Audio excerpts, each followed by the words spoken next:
Bonjour à tous et toutes et bienvenue au Good Morning Trading. Nous sommes le 13 février de l'an de grâce 2025 et un trader parle au trader. Alors je vous enregistre le Good Morning Trading puisque là je n'arrive pas à diffuser en direct. Donc il sera enregistré, vous l'aurez je sais pas trop quand. Je l'upload après sur YouTube et il va YouTube met la vidéo dans les 5 minutes à 2 heures disponible. Donc j'espère que vous l'aurez rapidement. Là il est 7 heures du matin et je vous enregistre cette vidéo. Alors, bon, très frustrant pour moi ces dernières 48 heures en trading puisque j'attendais ici, hop, j'attendais que l'on se mette à breaker les 21 800. La journée de mardi, on n'a pas arrêté de s'en approcher comme vous le voyez. Je vais zoomer un peu. On n'a pas arrêté, on les a ici 21 800.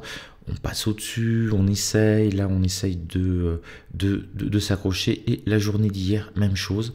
On a stagné pendant plus de 2 heures sous les 21 800. Et je sentais cette poussée du marché qui allait accélérer plein nord sur le Nasdaq.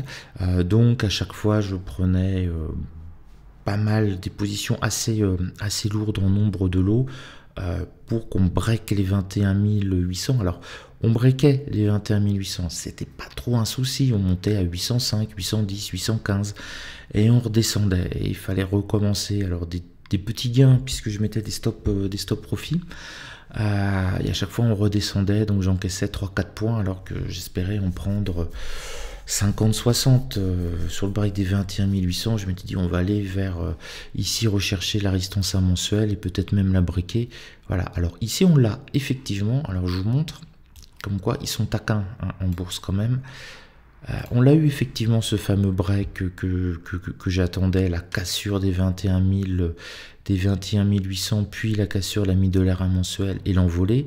Voilà. Le seul problème, c'est que ça s'est passé après la fermeture des marchés boursiers.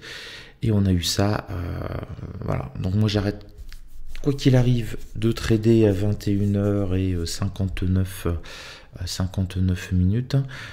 Et on a eu ça en fait, la poussée dans la nuit, là elle était 1 h du matin, etc. Donc 48 heures d'attente pour avoir ce mouvement là qui était enfin, pour moi techniquement prévisible. C'est pour ça que je faisais du day trading, j'accumulais des lots sous les 21 800. Alors vous voyez, on n'a pas arrêté de passer, c'était insupportable, hein. On n'a pas arrêté de passer un petit peu au-dessus des 21 800. Là on a fait du 21 000 ici à 20h49, mais on s'est mis à ranger, on n'arrivait pas à briquer la middle R1M ici. Bon, voilà, s'ils l'ont fait, ils l'ont fait dans la nuit. Tant pis, ça c'est juste la gestion de frustration d'un trader. En scalping ça allait, hein, c'était pas très compliqué d'acheter sous 21 800 et de revendre au-dessus, mais quand voilà, il y avait 100 points à prendre, 50, 100 points à prendre, mais ce break là ils l'ont fait finalement que dans la nuit, tant pis. Alors on va revenir à l'analyse technique. Alors oui, vous me voyez pas en webcam aussi parce que j'enregistre. Et ça va être beaucoup moins lourd comme ça et vous aurez la vidéo beaucoup plus rapidement. Alors hier donc on a eu cette range en fait sur tous les indices sauf le Nasdaq qui a un petit peu progressé. Alors qu'est-ce qui s'est passé? Alors quand même rappelons la statistique, énorme baisse sur le Nasdaq et on a ici hier, hop, je vais le remettre bien ici hier et on a tout récupéré et on se met même à breaker. Alors qu'est-ce qui s'est passé hier? On a eu une grosse stat et notamment les prix à la consommation aux États-Unis, ils ont progressé en janvier à un rythme beaucoup plus important, au plus haut d'1 an et demi. Et ça, c'est un élément qui peut renforcer le message que n'arrête pas de nous ressasser la Fed, selon laquelle elle ne va pas réduire les taux d'intérêt, que c'est pas urgent, voilà. Et ça, c'est une donnée qui est très inflationniste. Les prix de la consommation qui ont le plus progressé depuis quasiment 2 ans, 18 mois, c'est très inflationniste. Donc ça veut dire que la Fed a raison quand elle nous dit qu'elle n'est pas pressée de baisser les taux. Et ça, c'était une mauvaise nouvelle sur les marchés. Mais vous voyez hein, aussi l'importance toujours des points pivots. On a frôlé les 21 500 à 10 points près. Et poum, on est absolument reparti plein feu. Là, ça a déjà été oublié. Ça a déjà été oublié, cette mesure inflationniste. C'est pour ça que je pensais qu'on allait monter, à briquer, parce qu'on sentait que le marché était très optimiste. Une mauvaise nouvelle faisait monter le marché, mais on l'a récupéré dans la journée. C'est exactement ce qu'on a eu ici, vous voyez, sur la journée de lundi. Très mauvaise news, on récupère tout, ok. Mauvaise news un petit peu, on la récupère aussi facilement. Hier encore plus, c'est pour ça que j'étais au taquet sur le break pour aller chercher les 21 900, effectivement, c'était juste ici, c'était ça qui m'intéressait, le plus haut, la zone du plus haut de vendredi dernier, ça me paraissait techniquement tout à fait jouable. Bon, voilà, ils l'ont fait avec 3 heures de décalage, c'est tout. Donc on a cette... et c'est ça qui fait que pour moi le marché est, surtout sur le Nasdaq, actuellement sur le Nasdaq, est bullish. Parce qu'une mauvaise nouvelle, alors grosse réaction hein, sur les mauvaises nouvelles, on perd beaucoup, on perd 400, 500 points, on perd 2%, et on le récupère dans la journée, et parfois on finit même encore au plus haut. Donc voilà, les mauvaises nouvelles sont digérées extrêmement rapidement, elles ne sont pas du tout amplifiées. Elles sont digérées et on repart quelques heures après à l'assaut. Ils trouvent que les actions ne sont pas chères et les indices se mettent à remonter. Alors, cette hausse donc des prix à la consommation aux États-Unis s'inscrit dans un contexte du durcissement de Donald Trump au niveau des produits chinois, 10% d'augmentation des taxes sur les produits chinois.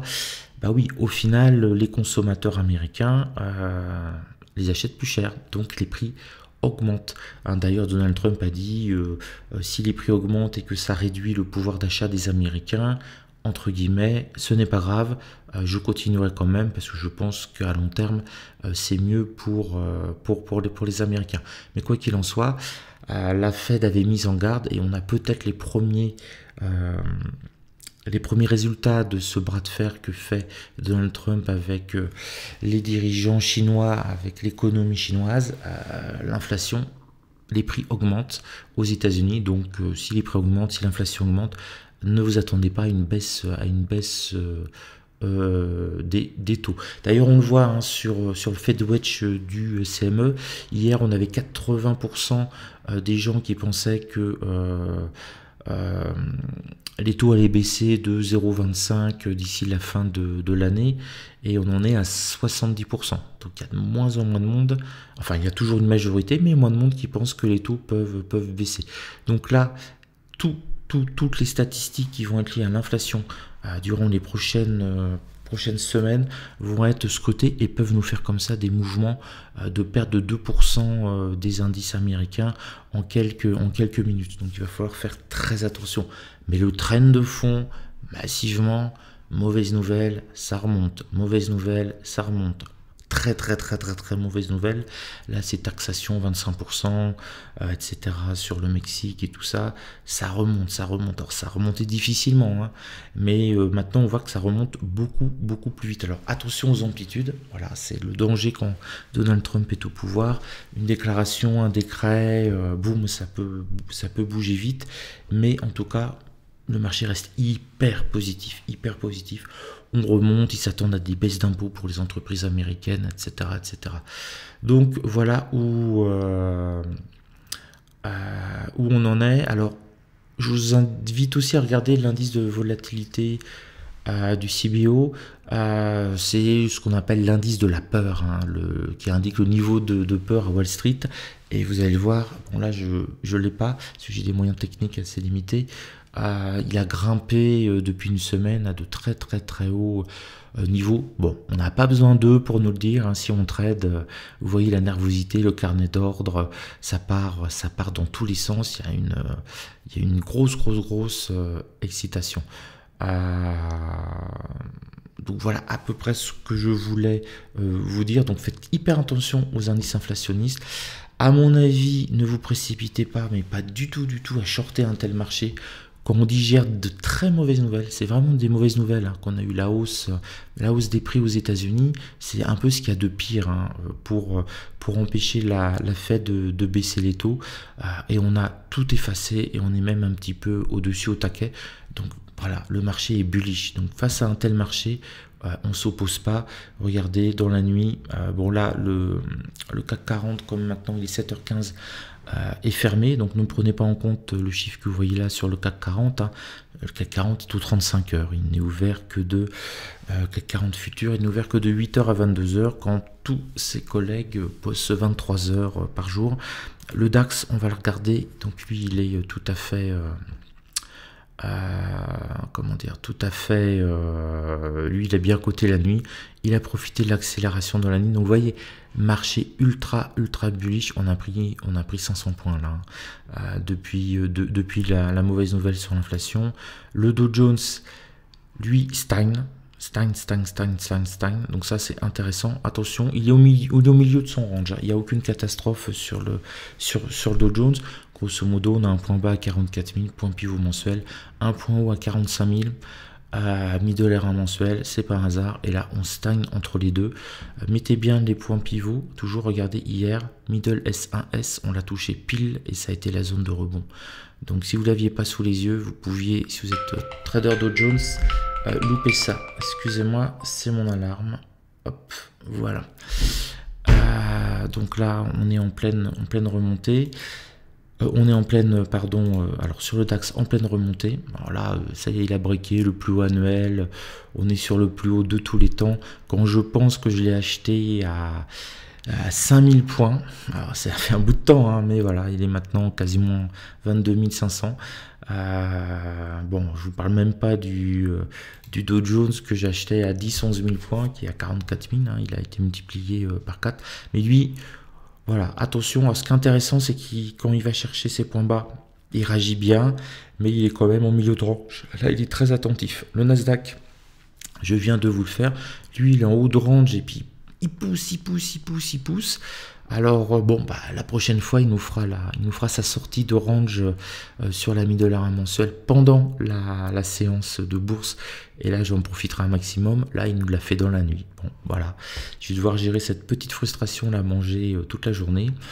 Et le S&P 500, alors lui, il n'a pas breaké, hein. S'il avait breaké comme le Nasdaq, middle R1 mensuel, il serait aussi là, il serait à peu près sur ce niveau-là, sur les 6140. Voilà, il est bloqué par la middle R1S. Et regardez, le pivot de la semaine a aussi bien fonctionné. Donc lui, il y a peut-être un petit range qu'il est en train de se faire tranquillement. Voilà, écoutez, c'est tout ce que je peux vous dire. Je suis désolé pour les conditions techniques qui sont moins bonnes que d'habitude. Voilà, alors j'ai essayé de vous faire un bon enregistrement en 4K quand même de qualité. J'espère que vous l'aurez avant midi. Il est 7h17. Je coupe l'enregistrement, le temps de vous dire tout ça, dans 1 minute. Et c'est uploadé, alors, vu très rapidement. Et après, vous l'aurez peut-être avant 8h, hein, c'est possible. Ou alors vous l'aurez à 9h ou 10h. Mais voilà, c'était l'analyse à 7h17. Je vous souhaite une belle journée. Je ne peux pas faire le direct questions-réponses avec mes élèves et je le regrette puisque la connexion étant limitée, je ne peux pas faire de direct. Ça doit être un proxy ou quelque chose comme ça qui bloque, j'imagine. Bon, ce sera réglé demain matin. Demain matin, je serai parfaitement opérationnel. Voilà, donc je vous embrasse et je vous souhaite une belle journée de trading. Voilà. Alors vous pouvez shorter parce que s'il y a Donald Trump qui fait un tweet, on peut se retrouver très bas. Mais si le marché continue, s'il n'y a pas de tweet dévastateur de Donald Trump, faites attention, surtout sur le Nasdaq, hein, je vous parle particulièrement sur le Nasdaq, de la pression haussière. Et sur le DAX, ne shortez pas, quoi. Allez, un dernier petit coup sur le DAX, c'est beau de le voir comme ça, hein. Il est en forme, hein. Je ne sais pas ce qu'il a mangé, mais ça doit être des Spregel ou un truc comme ça. Ça se prononce pas comme ça, je sais plus ce que c'est, mais c'est pas mauvais. Voilà, 22 500. Là, il va peut-être faire une petite pause, hein. On pourra avoir un range, hein, parce que là, une telle hausse en ligne droite, c'est assez impressionnant. À suivre. à suivre. Voilà, je vous embrasse et à demain pour... vous verrez ma bibine, si tout va bien. Bisous.